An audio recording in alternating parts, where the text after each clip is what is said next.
Oke, Ibu yang dirahmati dan diberkahi oleh Allah Subhanahu wa taala. Bismillahirrahmanirrahim. A'udzu billahi minasyaitonir rajim. Bismillahirrahmanirrahim. Rabbi shrah li sadri wa yassir li amri wahlul 'uqdatam min lisani yafqahu qawli. Alhamdulillah, Ibu yang dirahmati dan diberkahi oleh Allah Subhanahu wa taala. Beragama ini, ajaran agama ini salah satu tujuannya bagaimana kehidupan manusia ini berada di jalan yang benar, bagaimana manusia ini dibimbing oleh Allah Subhanahu wa taala sehingga menuju surganya Allah Subhanahu wa taala dengan jalan yang benar, dengan jalan yang lurus. Maka ketika kita membaca Al-Qur'an, kita mendapatkan pahala, kita mendapatkan ganjaran, maka bukan sampai sebatas membaca saja, perlunya ada pemahaman yang dengan pemahaman itu bisa kita aplikasikan dalam kehidupan kita sehingga kita menjadi insan yang terbaik, sehingga kita menjadi insan yang mulia sesuai dengan namanya Al-Qur'anul Karim, bacaan yang mulia. Maka orang yang membaca, maka orang yang memahami, maka orang yang mengamalkan dalam kehidupan, dia dekat kemuliaan, dekat dengan kemuliaan. Maka orang yang jauh dari Quran, dia jauh dari kemuliaan dan dekat dengan kesusahan dan kesengsaraan. Bahkan kalau dia tidak merasakan kesengsaraannya di dunia, otomatis pasti di akhirat akan mendapatkan kesengsaraannya. Maka ajaran-ajaran, perintah dan larangan Allah itu akan kita temukan ketika kita membaca Al-Quran. Salah satu ayat-ayat yang sebelumnya kita bahas bagaimana larangan-larangan Allah yang memberikan informasi kepada kita, salah satunya larangan bagaimana jangan dijadikan teman terdekat orang Yahudi, orang Nasrani, dan orang munafik. Sebagai contoh bahwa ketika perang Uhud ada orang munafik, Abdullah bin Ubay, yang ketika itu menghasut orang-orang yang beriman, yang sebelumnya jumlah orang beriman itu ketika berperang jumlahnya 1.000 orang. Ketika itu langsung dihasut oleh orang munafik Abdullah bin Ubay. Apa yang terjadi? Keluar 300 orang, yang ketika itu jumlah pasukan kaum muslim berjumlah tinggal 700 orang. Itu larangan yang pertama. Jadi ada sebabnya. Kemudian larangan yang berikutnya, larangan memakan harta riba. Karena sebenarnya kalau kita perang melawan musuh, mana yang lebih berat, perang melawan musuh atau perang melawan diri sendiri? Kalau melawan musuh itu nampak.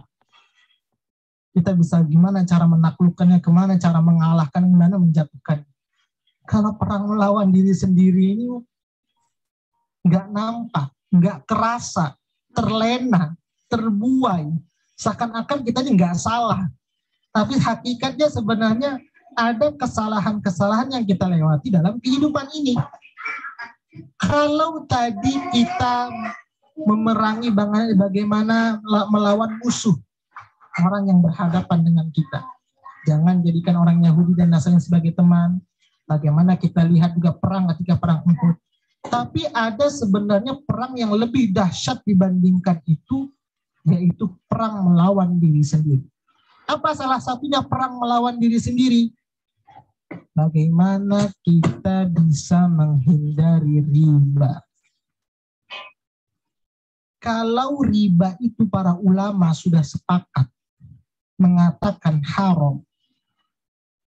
Sekarang saya logikakan seperti ini. Babi itu, mohon maaf ya, ini logikanya biar kita sama-sama, mungkin yang selama ini kita masih ada sangkut pautnya sedikit tentang riba. Bagaimana dengan logika ini kita bisa mengurangi bahkan meninggalkannya. Sekarang saya logikan, mohon maaf, dalam Quran babi itu haram. Benar Ibu ya? Innama harrama alaikumul maitata waddama walahmal khinziri wama uhilla li ghairillahi. Benar babi itu haram Ibu? Halo Ibu. Haram Pak Ustaz. Iya. Haram Ustaz. Apakah haramnya itu satu utuh babi itu atau ada sebagian dari dagingnya yang halal? Utuh Ya. Semua Ustaz. Iya. Ulama semua sepakat haram babi. Sekarang saya tanya, ulama juga sepakat semua riba itu haram. Tapi terkadang dalam kehidupan kita, dalam hal meminjam uang ke bank atau membungakan uang, utang atau bagaimana semuanya, kita nggak lakukan. Tapi dalam sisi yang lain kita pakai sistem riba. Itu gimana maksudnya juga Bu? Apakah dalam sisi yang besar kita nggak makan, kita nggak pakai, tapi dalam hal sisi kecil kita masih gunakan sistem riba itu? Sebenarnya sama. Walaupun kecil seperti kita makan daging bangkai atau makan daging babi tadi, kecil sedikit pun dia tetap jatuhnya kondisinya haram. Maka begitu juga riba sebenarnya Ibu. Besar kecil yang namanya riba itu sebenarnya haram. Dan ini manusia saya katakan, sistem kita ini sekarang sudah masuk dalam lingkaran semua aspek sudah ada sistem ribanya. Sekarang kita mau berperang diri kita sendiri. Mampu nggak kita melawannya? Yang jadi masalah terkadang diri kita nggak mampu melawan itu. Itu sebenarnya perang melawan diri sendiri. Terlena, waduh, orang udah punya ini, saya nggak punya, akhirnya ngutang. Kenapa? Karena wa in tasbiru wa tattaqu. Ketika berperang itu apa yang ditanamkan? Wa in tasbiru wa tattaqu. Kalian itu sebenarnya harus sabar. Sabar menabung. Kalau udah cukup nanti baru dibeli. Kenapa? Hain syakartum, dengan sabar dan syukur itu nanti Allah kasih jalan supaya bisa beli. Kemudian watattaku, enggak takwa. Allah sudah jelas larang, sama kasus larangannya seperti memakan bangkai atau memakan babi atau anjing. Sama keharaman, kualitas haramnya. Tapi kita juga enggak takwa. Maka hakikatnya nanti Allah akan datangkan sesuatu yang menghalangi dari rezeki kita. Padahal wati Allah wattaqun nar allati u'iddat lil kafirin wati Allah war rasul la'allakum turhamun. Ada turhamun, ada tuflihun. Kalau kita patuh terhadap perintah Allah Subhanahu wa taala, maka apa yang Allah berikan? Tuflihun. Jalan mencapai kesuksesan apa yang kita inginkan. Maka itu sebenarnya pelajaran yang harus kita ambil. Jadi dengan tadabbur Quran ini kita nggak bahas secara detail perkata per kata. Tapi apa intisari dari maksud ayat yang ini? Kalau hukum riba ini kualitasnya sama seperti keharaman babi, sedikit saja kita colek dagingnya maka tetap seakan-akan haram seutuh badannya, maka sebenarnya riba juga sama. Maka kebiasaan riba ini melekat dalam tradisi kehidupan orang kafir pada masa jahiliyah.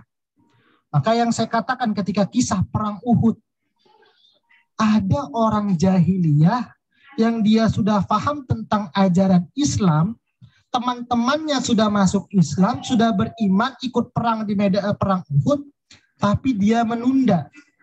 Kalau saya sudah Islam berarti saya harus meninggalkan riba nih. Nanti dululah.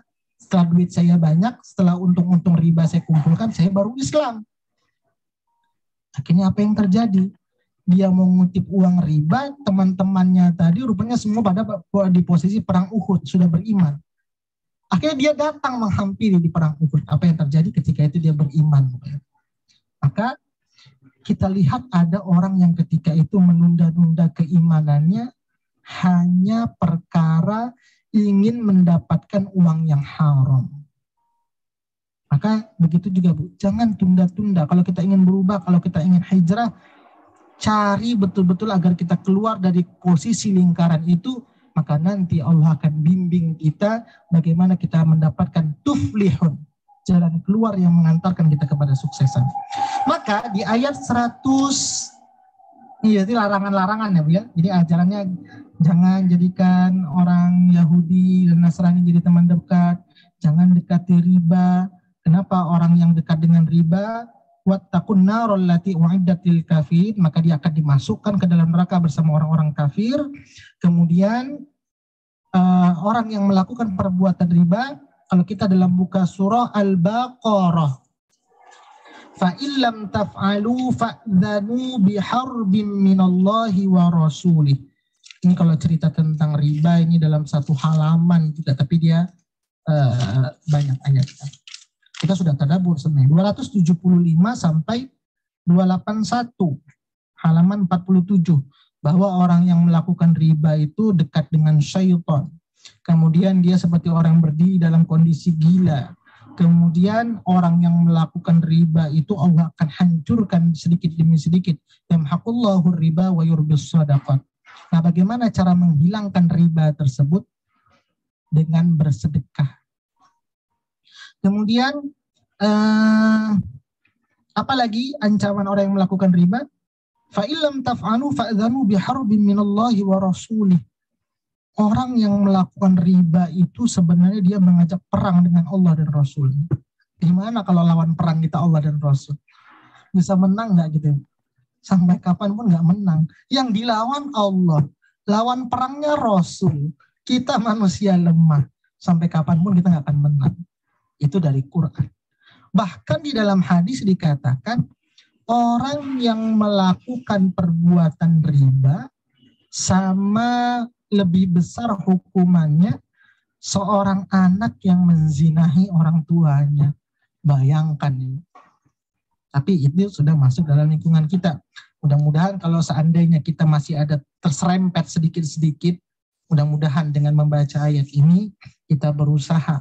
Karena orang yang bertakwa, orang yang berhak mendapatkan surga seluas langit dan bumi ialah orang yang bisa menjalankan perintah Allah. Karena di ayat 132 kita lihat, riba itu apakah perintah dari Allah atau Rasulnya? Kita lihat ini. Wa ati'ullah ayat 132-nya. Wa ati'ullaha war rasula la'allakum turhamun. Ada di dalam Quran wa ati'ullah wa ati'ur rasul. Kalimat ati'unya dua. Kalau kita melihat kalimat ati'ullah wa ati'ur rasul yang menggunakan kalimat ati'unya dua banyak. Salah satunya dalam surah An-Nisa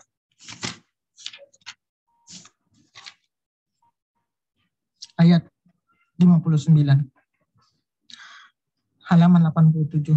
Ya ayyuhalladzina amanu ati'ullah wa ati'ur rasul. Taatilah Allah dan taatilah Rasul. Kata ati'unya dua, kata taatinya ada dua. Tapi dalam ayat ini ketika dia cerita tentang riba, wa ati'ullah war rasul. Kalimat ati'unya ini satu. La'allakum turhamun.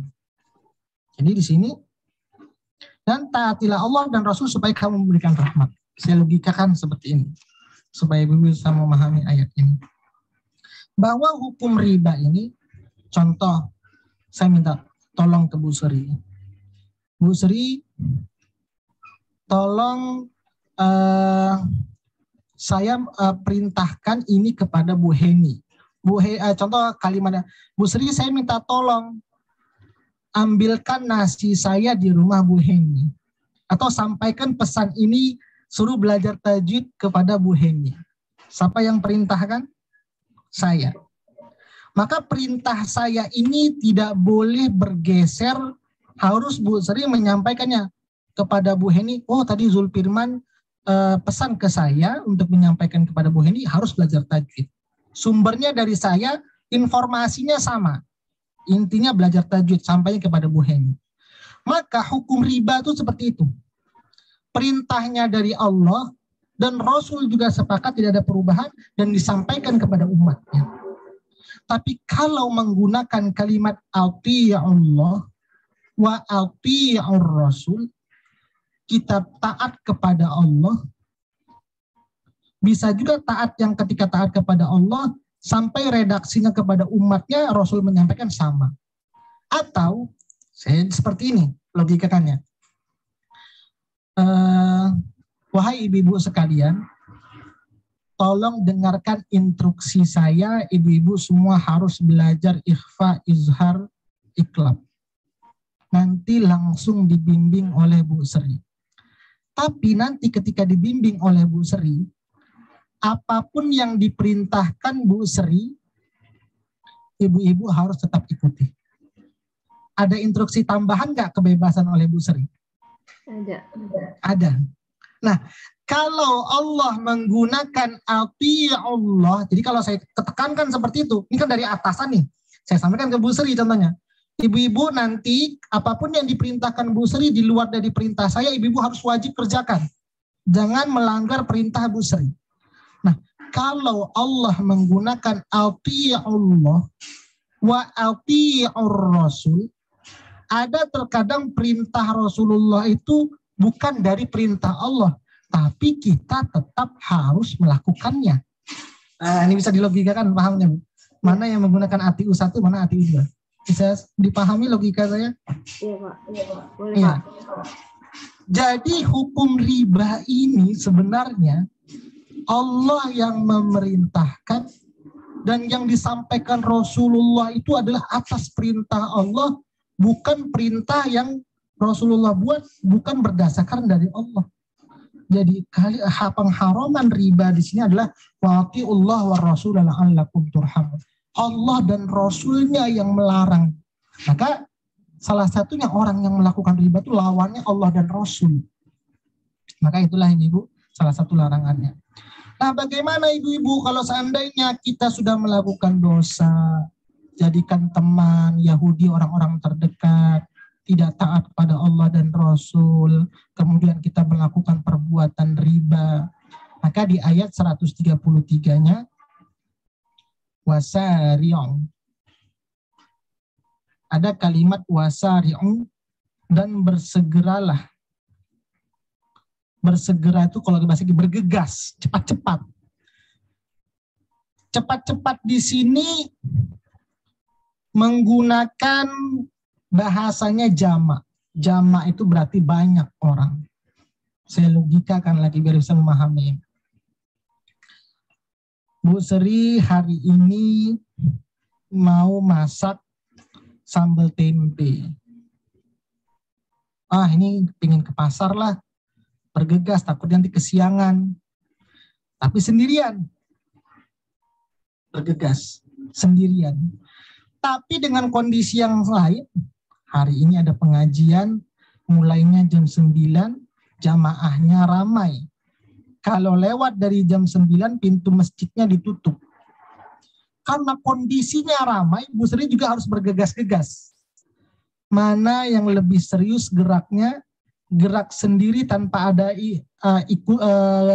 kaitan dengan orang lain, atau lebih cepat geraknya ketika Bu Sri mau pergi pengajian, karena apa? Takut nanti nggak dapat tempat, takut nanti pintunya ditutup. Mana yang lebih cepat bergeraknya ketika sendiri atau karena ada faktor kelompok?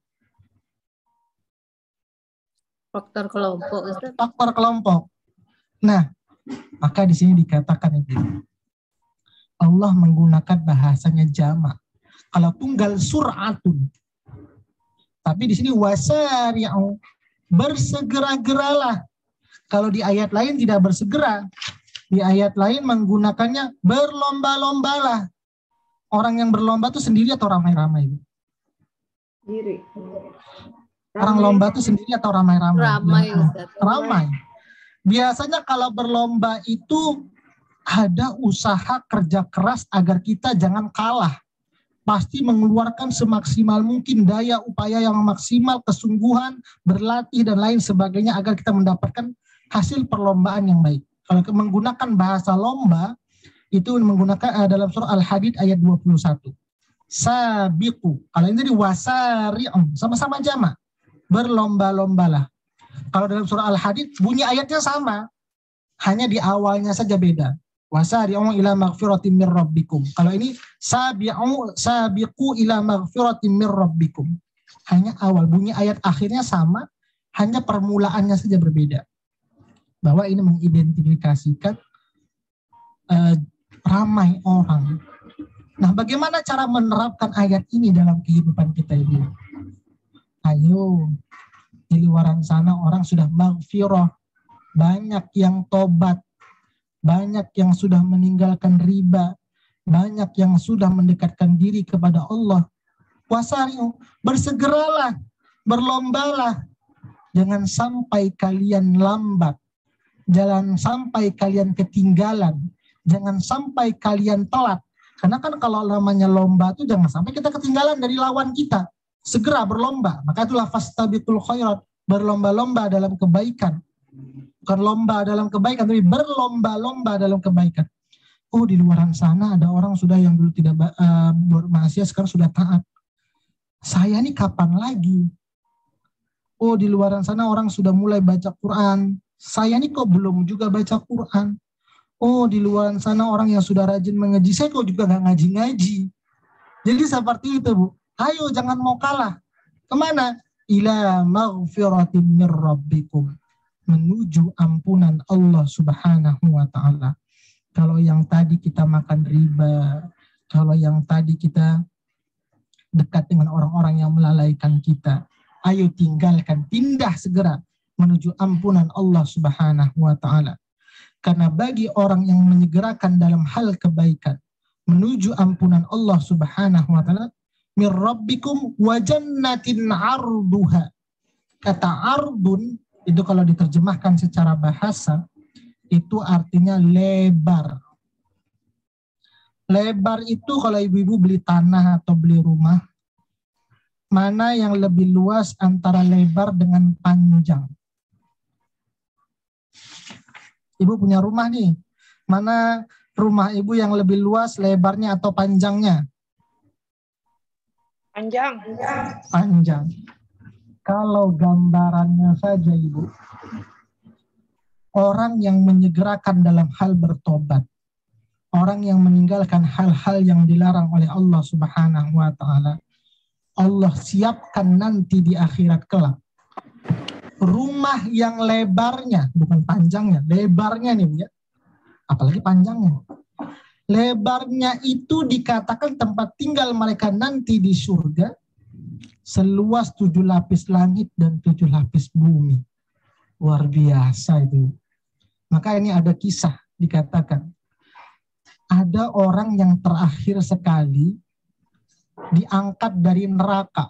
Ini manusia yang terakhir kali jadi penghuni neraka. Mau di mana? Dipindahkan ke surga. Ketika itu, sebelum dia dimasukkan kepada surga, dia disuruh menghadap Allah. Maka Allah tampakkan dosa-dosa yang begitu banyak. Karena ini orang paling terakhir masuk surga. Kloter terakhir. Akhirnya apa? Dibacakan rupanya masih banyak dosa-dosanya yang belum dihukum. Wah, ini jangan-jangan Allah pengen hukum tambahan lagi. Tapi dengan Rahman dan Rahimnya Allah hapuskan semua kesalahannya. Kemudian orang ini berpikir, saya ini orang paling terakhir masuk surga. Pasti surga sudah sempit. Saya ini mungkin di kerak-keraknya surga. Udah paling bawah karena dosa saya menutupi semua. Sehingga saya menjadi orang paling terakhir masuk surga. Tapi apa yang terjadi?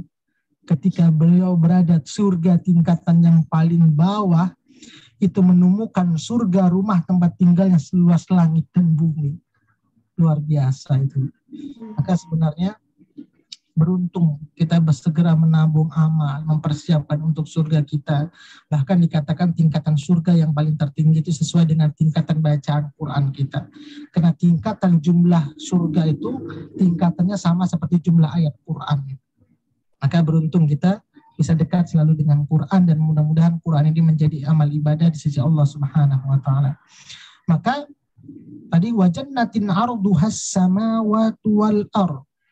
Jadi orang yang bersegera meninggalkan riba, taat sama Allah, kemudian tidak menjadikan orang Yahudi dan Nasrani teman dekat.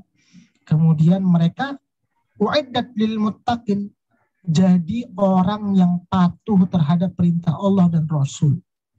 Maka mereka layak mendapatkan surga seluas langit dan bumi.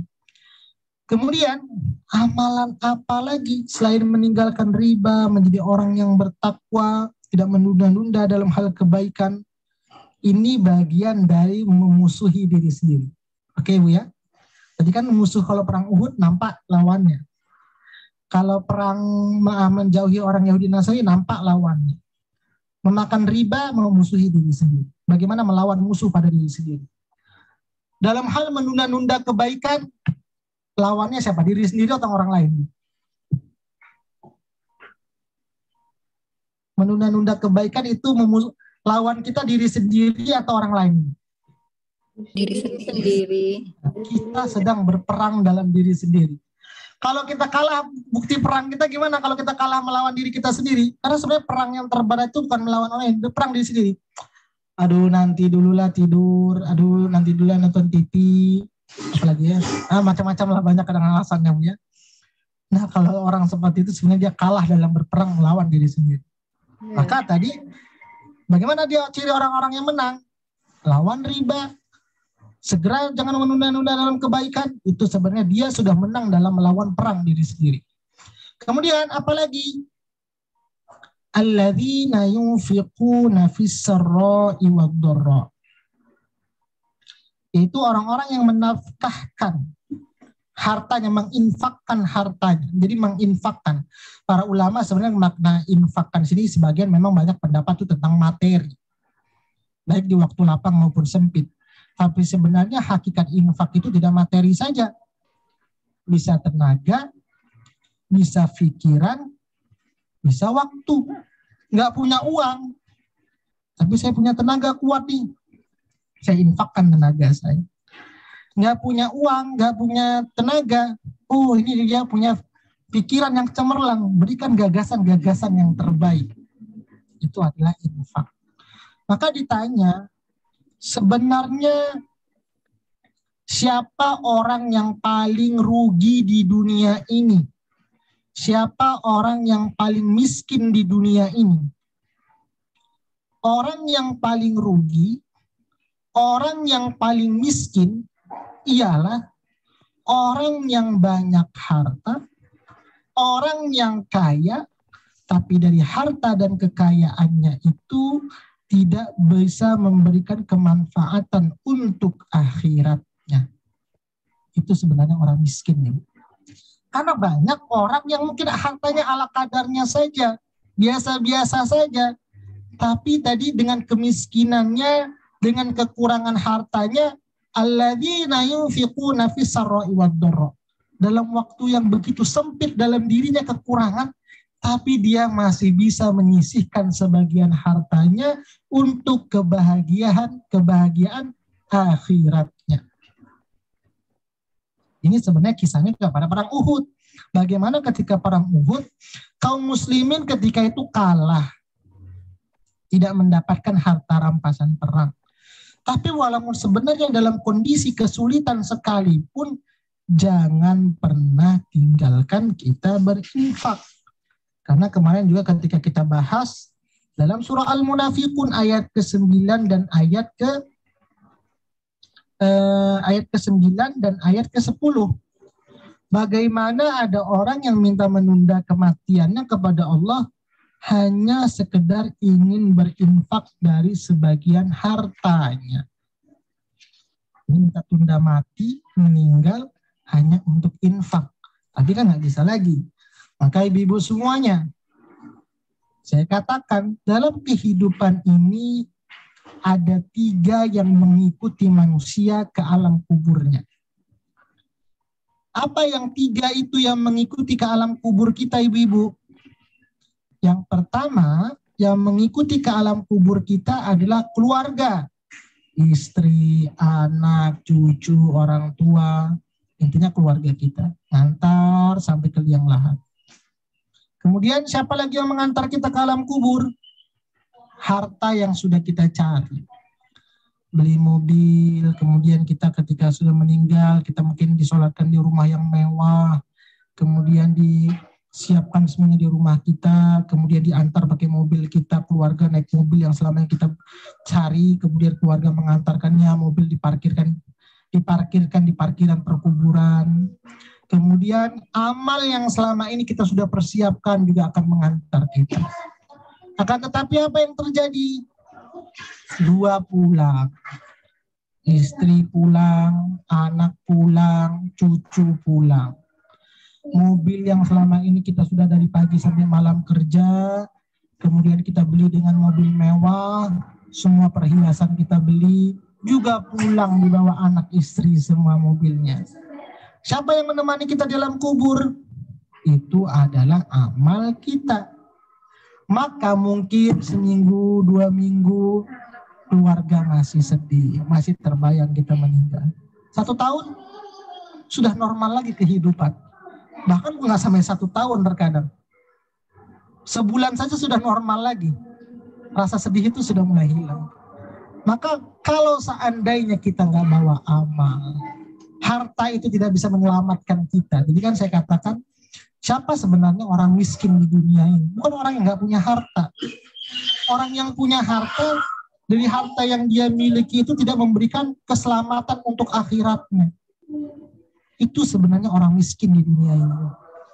Maka karena orang ini nggak punya amal, hanya siksaan di alam kubur yang kita bisa dapatkan, sedangkan harta yang kita tinggalkan, keluarga yang kita tinggalkan, menikmati di atas bumi apa yang sudah kita cari ketika di dunia.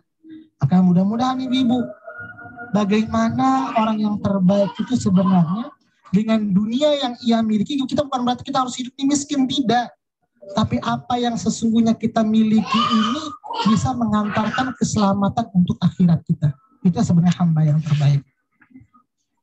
Kemudian, wal kaziminal ghaidh. Ini juga melawan diri sendiri, berperang kepada diri sendiri. Bisa nggak kita nahan amarah? Wal kazimin itu adalah bahasa Arabnya kalau diterjemahkan, kalau ibu-ibu beli sayur di warung, di kedai, kemudian sayur itu dibungkus pakai plastik, maka kalau dibungkus pakai plastik ada karet, orang Malaysia bilangnya getah, sebagai pengikatnya. Tujuannya agar apa? Sayur itu nggak tumpah, sayur itu nggak keluar dari bungkusannya. Terkadang dalam kehidupan ini manusia terpancing emosi, terbawa amarah. Tapi apakah amarah itu harus kita lepas, harus kita tumpahkan seperti sayur yang nggak ada pengikat karetnya bisa tumpah? Ini ada sayur dalam plastik, tapi nggak diikat karet, itu bisa tumpah kalau digoyang-goyang. Tapi kalau dia diikat, mau dibalik, mau ditaruh di mana dia nggak tumpah, karena ada pengikatnya sebagai penahan. Nah, orang yang dikatakan orang yang bertakwa, orang yang bisa mendapatkan surga seluas langit dan bumi, wal kazimin, bisa terikat, bisa ditutup amarahnya. Saya udah emosi kali ini, tapi dilihat, kira-kira cocok nggak saya marah? Rasanya nggak cocok saya marah, diikat lagi marah. Rasanya betul-betul pengen marah. Cocok nggak sudah waktunya? Kalau seandainya masih bisa ditahan, diikat lagi. Coba lagi, nggak kuat lagi, pengen ngamuk, pengen marah. Sudah pas nggak tempatnya saya marah? Kalau kira-kira nggak tepat, ikat lagi. Kira-kira kalau saya marah, saya jangan sampai mengeluarkan kata-kata yang menyakitkan hati, menyesakkan hati. Bisa nggak saya tahannya? Saya ikat coba lagi itu semuanya, agar semua keburukan-keburukan itu nggak keluar. Itu sebenarnya orang yang bisa dapatkan surga seluas langit dan bumi. Tapi kan kalau kita kadang udah marah, gimana semua kemarahan itu kita keluarkan? Ya Bu ya, ini kan biasa manusia nih Bu ya. Agar hati kita plong. Sebenarnya nggak plong juga sebenarnya. Ujung-ujungnya nanti hati kita nyesek juga. Nanti akan ada jawabannya sebenarnya. Kemudian solusi sebenarnya gimana cara mengikatnya, cara menahannya. Rasulullah sudah ajarkan. Dalam hadis dikatakan, innal ghadaba minasyaiton. Marah itu sifatnya syaitan. Wa inna syaitana khuliqa minan nar. Syaitan itu diciptakan dari api. Gimana cara memadamkan api? Wa innama tutfa'un naru bil ma' fa idza ghadiba ahadukum falyatawadda. Yang pertama jawabannya, kalau ibu sedang emosi gimana cara ngikatnya supaya nggak tumpah, nggak keluar? Berwuduklah. Kalau perlu sholat setelah wudhu, berzikir. Gak bisa juga setelah sholat masih juga mengganjal di hati kita. Gimana caranya?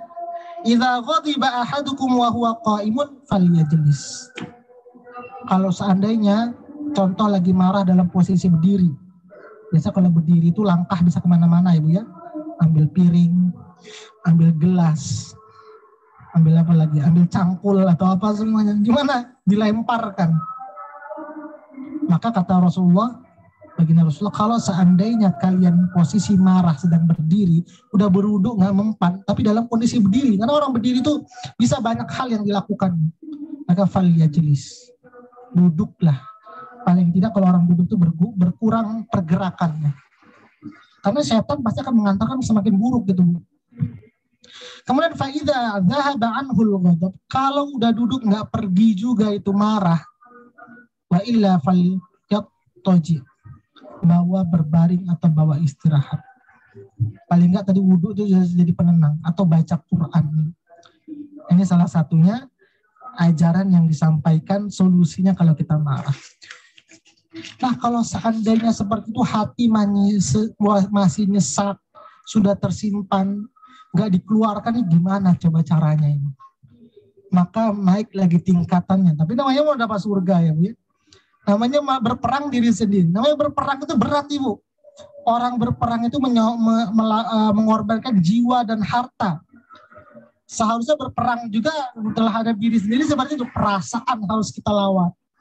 Bahkan kalau seandainya masih nyesek, terikat, masih tertahan, ini nggak tumpah dalam hati kita dan pikiran kita, maka orang yang terbaik itu melawan diri sendiri. Wal afina anin nas. Hapuskan afa. Tadi kan masih nyesek nih dalam hati. Afa itu artinya menghapus. Maka minal aidina wal faizin. Orang minta maaf tuh afi itu menghapus. Coba kalau yang tadi kita emosi sudah kita ikat, sudah kita tahan, bisa nggak kita hapuskan? Anggap kayak nggak ada kejadian sama sekali. Itu sebenarnya kita sedang berperang pada diri sendiri gitu. Bukan itu saja. Wallahu yuhibbul muhsinin. Gimana lagi cara memerangi diri kita sendiri agar kita bisa mendapatkan surga? Jalin hubungan baik kepada orang yang menyakiti kita. Ini berat ini sebenarnya. Dan itulah namanya berperang. Namanya berperang itu ya nggak ada yang mudah ini. Namanya berperang melawan diri sendiri.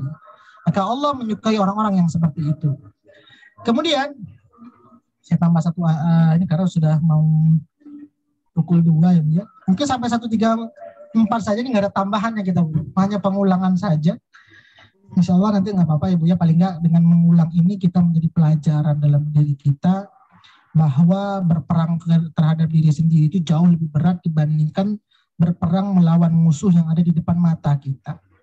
Masih ada beberapa amalan yang bagaimana kita bisa memerangi diri kita sendiri. Jadi kalau perang Uhud tadi melawan musuh yang nampak jelas di depan mata, bagaimana kita memerangi rasa malas, memerangi amarah, memerangi memaafkan, memerangi bagaimana yang selama ini menjalin hubungan orang lain tidak baik, bagaimana kita perangi hubungan tersebut agar menjadi baik kembali. Dan orang yang bisa melakukan yang seperti itu, insya Allah surga balasannya dari Allah Subhanahu Wa Taala.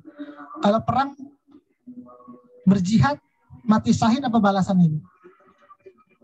Jaminan dari Allah apa? Jaminan orang yang mati syahid itu?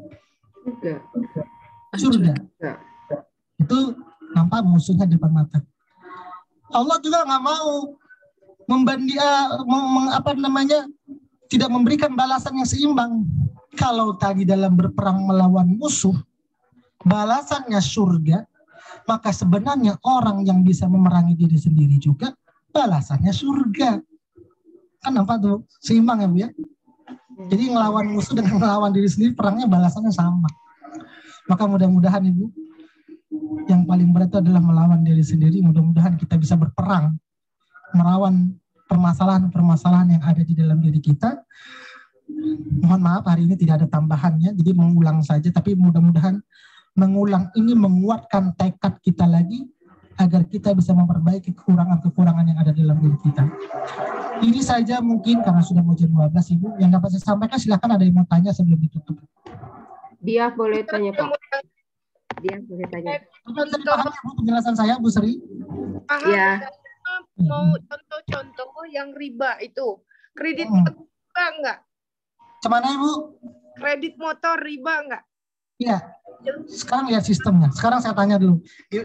Kalau sekarang saya kredit, contoh harga motornya 10 juta lah Ibu. 10 juta atau 12 juta lah biar enak hitungannya. 12 juta. Cicilan saya sebulan, saya kreditnya 1 tahun. Cicilan saya berarti sebulan 1 juta. Di tahun pertama, di bulan pertama saya masih bisa bayar tanpa melewati waktu. Di tanggal 5 harus sudah dibayar. Kemudian tiba-tiba di bulan kedua keuangan saya nggak stabil. Akhirnya terlewat. Ketika terlewat tersebut, ada tidak konsekuensi yang harus kita lewati berupa denda yang seharusnya cicilan kita jadi tadi 1 juta, jadi bisa melebihi 1 juta. Biasa seperti itu nggak sistemnya Bu Sri? Iya. Berarti sudah masuk riba. Yang namanya tidak riba itu tidak ada penambahan. Saya hutang Bu Sri, saya perlu duit ini, boleh nggak saya hutang 1 juta? Boleh, kata Ibu. Saya pinjam 1 bulan ya Bu ya, nanti saya cicil nanti setiap minggu 250.000. Boleh. Akhirnya maaf Bu Sri, saya minggu ini nggak punya duit. Bu Sri nggak apa-apa, nggak perlu ditambah. Tetap segitu sampai saya punya duit, maka itu baru tidak riba. Tapi kalau tiba-tiba ketika menunda, Bu Sri bilang ke saya, Jul Firman, karena kamu bayarnya sudah lambat, ditambah 25.000, maka 25.000 itu riba. Dan sistem kredit kita, kredit mobil, kredit motor, kredit rumah, semuanya di Indonesia seperti itu. Ada konsekuensi penambahan, maka itu termasuk riba. Iya. Namanya riba nasih namanya. Pak Ustadz, saya boleh tanya.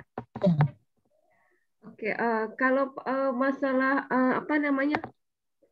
Apa sih mata uang, Pak Ustadz? Mata uang ya. Oke, jadi macam nih. Family di Jakarta pinjam uang. Kemudian saya bilang, saya nggak punya rupiah. Saya bagi ringgit. Oke. Kemudian saya bagi ringgit lah. Saya 1.000 ringgit. Saya bagi 1.000 ringgit. Pas itu, of course 1.000 ringgit kemudian di-convert ke rupiah kan Pak? Rupiah. Oke. Kemudian dia bayarnya dengan rupiah. Satu saat kemudian bayar dengan rupiah kan. Jadi otomatis saat itu kemungkinan ringgit yang ke convert ke ringgit itu akhirnya akan berubah. Itu gimana ya Pak jadinya? Iya. Rugi. No, itu mau rugi mau ini, tapi hukumnya gimana ya Pak? Sebentar saya tampilkan dalam tafsirnya. Sebentar ayatnya yang mana? Sebentar boleh saya lihat. Ya. Riba itu terbagi kepada 2. Iya. Sebentar. Ada nampak di layar Ibu? Ya, saya boleh. Sebentar.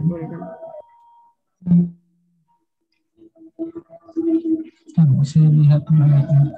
Sama-sama kita bisa lihat. Cerita tentang riba di atas.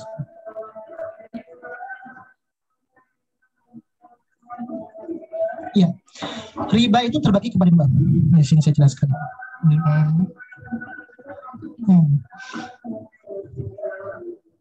Ya, ini Ar-Razi memberi penjelasan sebagai berikut, ini tafsir. Bila seseorang berutang kepada orang lain sebesar 100 dirham dan telah tiba waktunya membayar utang itu, sedangkan orang yang berutang belum sanggup membayarnya, maka orang yang berpiutang membolehkan penangguhan pembayaran utang itu asal saja yang berutang mau menjadikan untungnya menjadi 200 dirham atau 2 kali lipat. Kemudian apabila tiba waktu pembayaran tersebut dan yang berutang belum juga sanggup membayarnya, maka pembayar itu dapat ditangguhkan dengan ketentuan utangnya dilipat gandakan lagi. Demikian seterusnya sehingga utang itu menjadi bertumpuk-tumpuk. Inilah yang dimaksud dengan kata berlipat ganda. Dalam firman Allah, riba semacam itu dinamakan riba nasi'ah. Ini riba yang dimaksud oleh Bu Sri. Ketika berutang, tiba-tiba nggak sanggup bayar, bertambah-tambah. Bagaimana kalau sejenis sama? Itu namanya riba fadl. Selain riba nasi'ah ada pula namanya dinamakan riba fadl, yaitu menukar barang dengan barang yang sejenis sedang mutunya berlainan. Mutunya berlainan. Contoh, umpamanya menukar 1 liter beras yang mutunya tinggi dengan 1,5 liter beras yang bermutu kualitas rendah. Bu Dia, ya. Bu Dia punya beras yang kualitas mutunya bagus, lagi panen beras. Atau saya lah contoh, saya punya kualitas yang beras bagus, yang mahal. Ibu punya beras kualitasnya yang tidak bagus. Tapi saya ini lagi perlu beras banyak ini, lagi ada tamu, kalau 1 kilo rasanya nggak cukup. Maka saya datang ke rumah ibu. Ibu, saya di rumah lagi ada tamu. Tapi kualitas saya mau masak beras, biasanya nggak ada lagi. Tapi beras saya kualitasnya bagus. Boleh nggak saya tukar beras ibu? Tapi kan kualitas beras ibu kualitasnya di bawah saya. Tapi syaratnya beras saya 1 kilo, saya tukarkan jadi 2 kilo. Boleh nggak seperti itu? Maka itu namanya riba fadl. Menukarkan barang yang sejenis tapi berlebihan itu tidak boleh. Jadi barang yang sejenis. Barangnya sejenis tapi ketika ditukarkan berlebih. Itu nggak boleh. Atau tadi, bagaimana kalau kita menukarkan uang, contoh agar kita hutangnya 1 juta. Kemudian kita punya ringgit. Boleh nggak kita tukarkan uang kita itu, saya bayarnya pakai ringgit aja ya. Karena dikhawatirkan nanti inflasinya berubah-berubah, maka solusinya takutnya ada yang dirugikan. Karena nilai mata uangnya beda. Saya tadi mungkin ringgit dia lebih tinggi, ya lebih rendah. Seperti beras ini, bentuknya sama mata uang, tapi satu yang kualitas bagus, satu yang tidak bagus. Maka bagaimana solusi ibu bayar hutangnya? Tukarkan dulu dia ke rupiah, sesuaikan dengan jumlahnya. Seperti itu.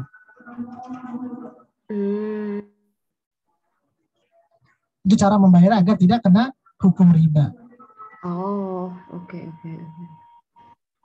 Oke, itu riba dari segi barang. Jadi itu termasuk riba juga ya Pak ya, kalau begitu ya? Ya, makanya cara yang solusinya, karena tadi kan ada nilai mata uang yang tinggi, ada dengan nilai mata uang yang rendah. Cara membayar. Juga niatnya pun akhirnya berhutang dalam rupiah gitu ya Pak ya? Iya, pertama saya pinjam uang ke Bu Dia, saya pinjam duit 1 juta rupiah. Akhirnya saya ke Malaysia, pulang dari Malaysia saya nggak punya lagi rupiah. Boleh nggak Bu Dia nih, kurs sekarang sekian ringgit, 1 juta, enggak saya kasih ringgit. Nanti tidak boleh.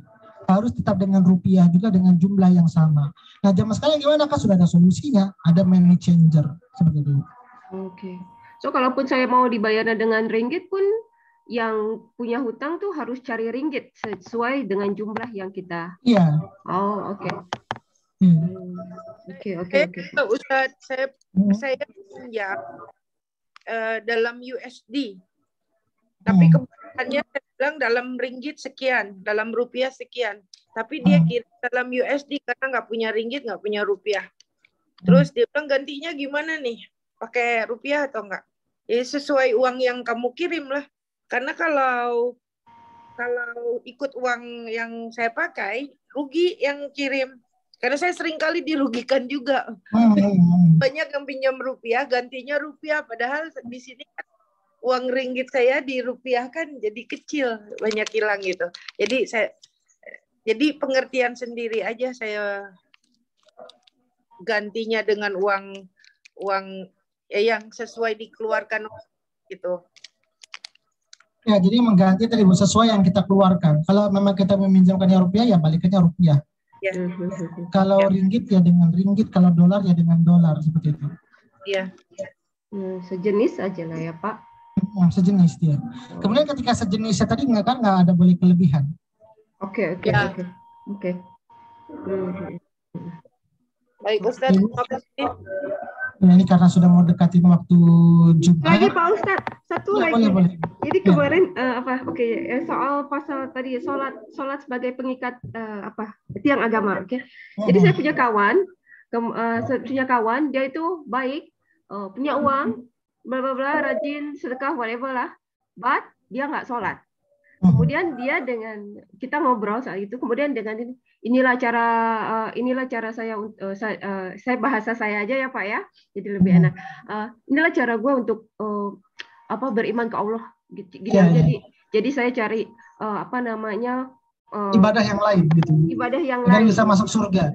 Ya, kemudian saya dengar itu jadi agak berat mau ngasih tahu, dan karena kami sama, jadi saya takutnya kesannya itu ngajarin gitu loh Pak. Iya. So saya cuma iya aja gitu. Padahal logikanya gampang Ibu, seperti yang saya sampaikan.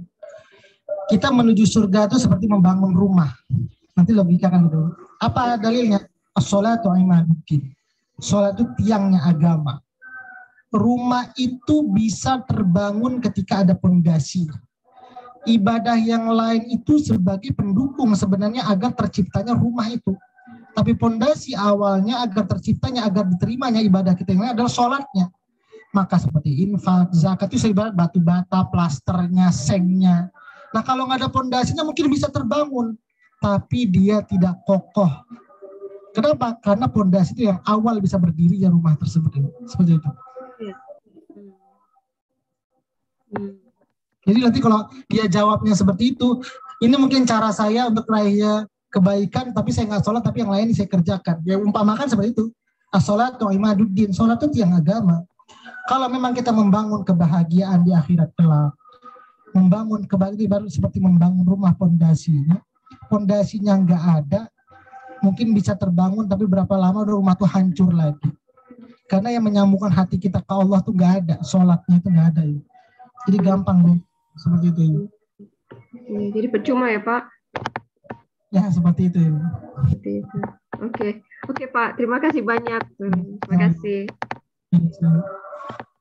Oke Ibu, insya Allah kita melanjutkan lagi di pertemuan berikutnya. Di 135 masih berarti tetap pertemuan. Untuk ayat sajadahnya juga belum selesai, jadi minggu depan masih sama. Ini saja mungkin yang dapat saya sampaikan, lebih kurang mohon maaf, kita tutup dengan doa. A'udzu billahi minasyaitonir rajim. Bismillahirrahmanirrahim. Alhamdulillahi rabbil alamin. Hamdan yuwafi ni'amahu wa yukafi'u mazidah. Ya Rabbana lakal hamdu kama yanbaghi li jalali wajhikal karim wa 'azimi sultanik. Allahumma salli wa sallim ala sayyidina Muhammad. Allahumma rahamna bil Qur'an. Allahumma ja'alna min ahlil Qur'an. Allahumma nawwir qulubana bil Qur'an wa zayyin akhlaqana bil Qur'an وادخلنا الجنة بالقرآن ونجنا من النار بالقرآن ربنا آتنا في الدنيا حسنة وفي الآخرة حسنة وقنا عذاب النار وصلى الله على سيدنا محمد وعلى آله وصحبه وسلم سبحان ربك رب العزة عما يصفون وسلام على المرسلين والحمد لله رب العالمين Alhamdulillah ibu semuanya, ini saja yang dapat saya sampaikan, lebih kurang mohon maaf. Assalamualaikum warahmatullahi wabarakatuh.